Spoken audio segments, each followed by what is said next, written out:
नमस्कार, फोरसाइट्स टीवी में मैं शालीमार जायसवाल आपका स्वागत करती हूँ। केंद्र सरकार ने सरोगेसी के नियम में बदलाव किए हैं। इस बदलाव से कई लोगों के चेहरों पर खुशी दिखाई देने वाली है। केंद्र सरकार ने सरोगेसी रूल्स 2022 में संशोधन किया है। नियमों में किए गए बदलाव के अनुसार अब सरोगेसी प्रक्रिया में बच्चा चाहने वाले दंपति का ही होना जरूरी नहीं है।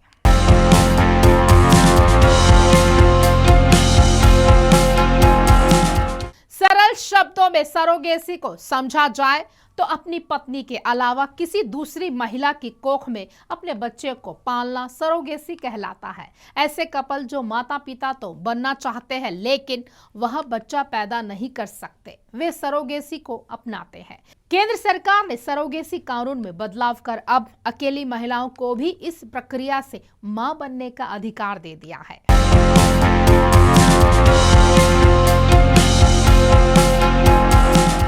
इस दुनिया में सबसे बड़ा और सबसे खूबसूरत रिश्ता होता है एक माँ का अपने बच्चे से। हमारे यहाँ तो कहा भी जाता है कि एक औरत तभी संपूर्ण होती है जब वह माँ बनती है, लेकिन जब किसी महिला का तलाक हो जाता है या फिर पति की मृत्यु हो जाती है तो फिर महिला का ये सपना कैसे सच हो सकता है। लेकिन अब केंद्र सरकार ने इसकी व्यवस्था कर दी है। केंद्र सरकार ने सरोगेसी कानून में बदलाव कर अकेली महिला को मां बनने का अधिकार दे दिया है। विधवा या तलाकशुदा महिला को सरोगेसी प्रक्रिया के जरिए अब ये लाभ मिल सकता है। साथ ही सरकार ने चिकित्सकीय स्थितियों के आधार पर इच्छुक दंपतियों को भी डोनर गेमिट के उपयोग की इजाजत दे दी है। सरकार ने सरोगेसी कानून में संशोधन करते हुए अकेली महिला को मां बनने का अधिकार दे दिया है। सरकार के खिलाफ सरोगेसी के दोनों ही पहलुओं पर बदलाव करने के लिए सुप्रीम कोर्ट ने कहा था, जिसके बाद सरकार ने सरोगेसी अधिनियम 2022 में संशोधन किया है। बता दें, बीते दिनों एक 44 साल की एक अविवाहित महिला के सरोगेसी के जरिए मां बनने वाली याचिका सुप्रीम कोर्ट ने खारिज कर दी थी।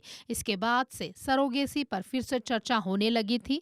कोर्ट ने इस मामले पर कहा था कि एक अविवाहित महिला को यह अधिकार देना भारत के सामाजिक ताने बाने के लिए सही नहीं है, लेकिन विधवा और तलाकशुदा महिलाओं को यह अधिकार दे दिया गया है।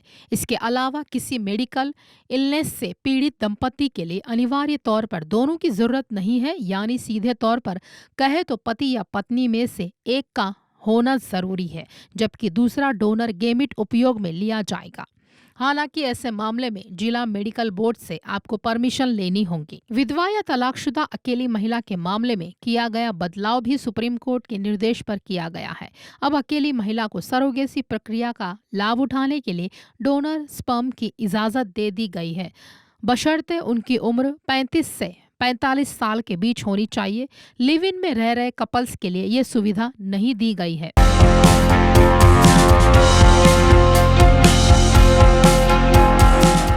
खास खबरों के लिए जुड़े रहिए हमसे, देखते रहिए फोरसाइट्स टीवी।